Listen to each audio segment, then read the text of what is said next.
Hello everyone, this is the Red Riot Robot, and this is the November logging video. We'll start off with big news that came out over the past month. The only real news item I kind of care about is Steam decided to make a new store policy that surrounds season passes.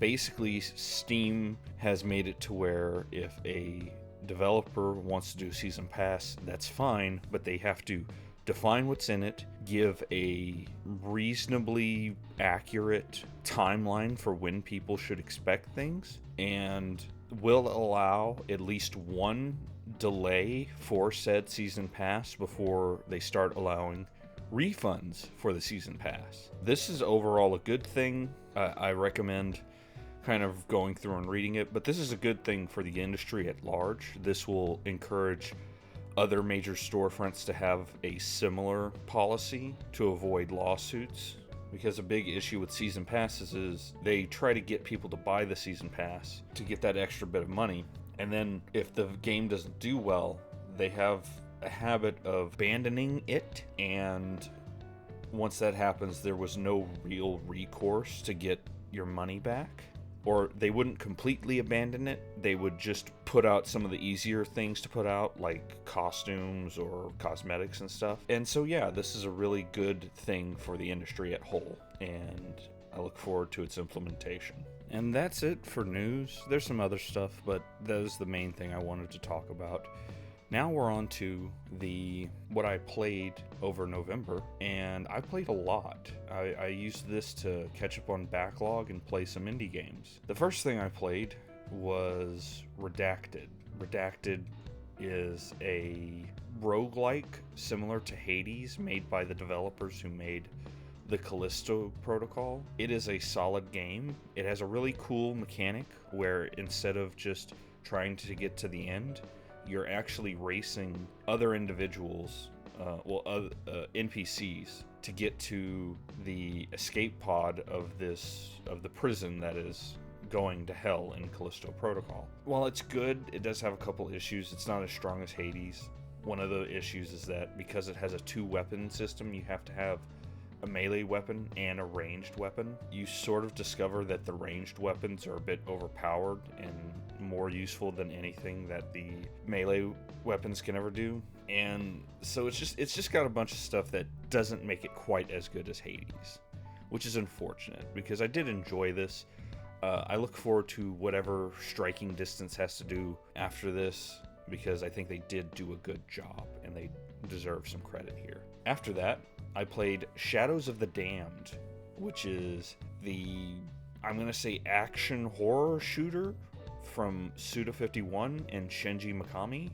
This is sort of a cult classic. This is a situation where my memory of this game is that it was a lot bigger than what it actually was. That being said, if you are interested in it, I highly recommend it.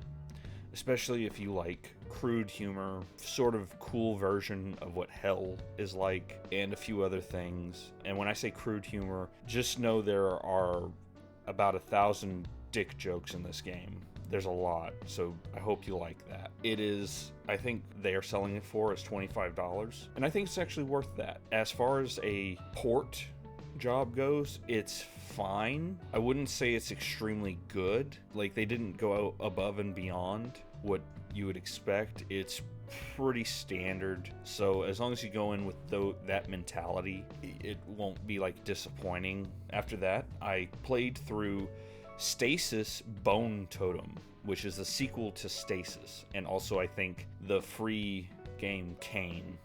The Stasis series is a series of sci-fi horror point-and-click adventure games. I love this setting. So far they've done a good job with all the characters in these settings, and I really love it. And Bone Totem is no different, and I think it's definitely worth your money. There's not a lot to say because, like I said, it's a point-and-click adventure game, so there's not a lot to explain there. After that, I played Slitterhead, and man, Slitterhead is a bit of a disappointment. This game started out really, really good in my eyes, even though it was very jank. If you don't know what Slitterhead is, you play as this, I'm gonna say, ghost that has the ability to possess just about anyone in the game, and you are trying to stop the invasion of these monsters that also possess people, and they come out of the head of people. That's why they're called Slitterheads. And this game started very strong. And by that I mean it showed off a lot of really good potential. For example, you chase, sometimes you have to chase monsters throughout the city, and it's kind of the closest I've ever gotten to that feeling of a game being like Driver San Francisco, where you can like pick someone ahead of them and then whack them in the face. It has an interesting combat system that's a bit jank, but once you understand what the game wants from you, it wants you to use the skills that the character has to do damage more consistently and make the fight much simpler instead of just using the parry and the normal abilities. The issue that kind of comes with this is that this is a game that had a strict budget, and if all those things I described to you sound fun, the problem comes in is you're going to be doing the same levels, slightly different, multiple times. There is one level in this game you will do about 10 times, and then you learn that, you know how I just described that chase thing? You start to learn that every enemy that you chase in the city blocks and stuff, whatever level you're on, there is a singular chase route, meaning they will go the same route as every other enemy that is being chased. And so you know exactly where they're going. And when you do that 10 times, it stops being fun at like the 4th time you do it in that level. And it's the same thing for all the levels. I think 10 is the biggest. The smallest, the least amount of times you go to a level is 3, unless it's a boss fight. But otherwise, it's a situation where a game that had a lot of promise didn't have the budget to sort of spread itself out, and wound up being very, very repetitive. After that, I played I Am Your Beast. I Am Your Beast is basically first-person Hotline Miami. If that sounds like your jam, I highly recommend it. It controls very well. It's very lenient in the aiming. I'm pretty sure the pistol has auto-targeting if you even get close to the head, because there's no way I made some of the shots I did. But I think that's fine because they're just trying to make a cool game, and I do recommend it. And then I played Songs of Silence. This is an RTS game that just got out of early access. I would say it's pretty good. The campaign is all right. Basically, it's, you know, like every RTS, you're trying to build your armies and stuff, and they can go around. The way combat works in this is it's an auto battler where you can throw cards down to add buffs or add more units onto the field to help fight with the units that you always have. The only kind of issue I have with this game, and it has to do with the campaign, these campaign missions are so fucking long. They are huge. Like, some of these campaign missions will take you like 3 or 4 hours. There's 8 of them, and they made an 8 campaign into like a fucking 16-hour game. That aside, I think they've done a really good job. I think that the game does need a little bit of balancing if you go into the multiplayer, but overall, I think they did a good job. And after that, I played Dynasty Warriors Origins, the demo. This is a fantastic demo, especially after what we got with Dynasty Warriors 9. The big issue I think a lot of people are kind of having with it is some people aren't all for the protagonist character they've introduced for this, but they've added a lot to the game overall that makes it kind of interesting. You have your unit control, you have duels between you and bigger officers, you have proper parry and dodge system. It makes bosses actually manageable and not kind of wonky. Also, this is probably the hardest Lu Bu has ever been in a Dynasty Warriors game, and it's pretty good. I'm looking forward to it in January.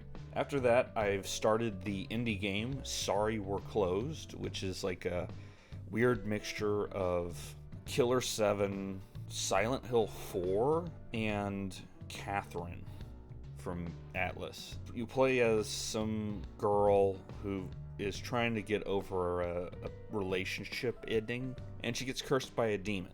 And you have to kind of go through different places and deal with, they're like kind of representative of bad relationship issues and how different people dealt with them. I find it very interesting, and I look forward to more of this game because it's pretty good, and I really like the art style for this game. And finally, I got this a long time ago at like $20, and that's Hogwarts Legacy, the open world wizard game. I think it's good. I'm probably, once I finish this game, I will not remember a single thing from it, but it's not really bad, and it's not amazing, but I'm enjoying it so far, and so that's nice.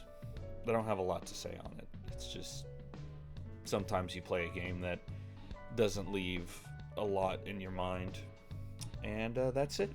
That's all that I played.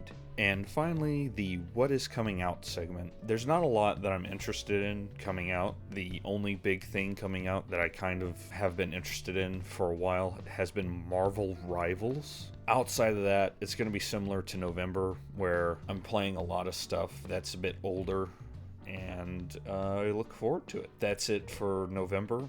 I hope everyone has had a good holiday with Thanksgiving, and this is the Red Riot Robot signing out.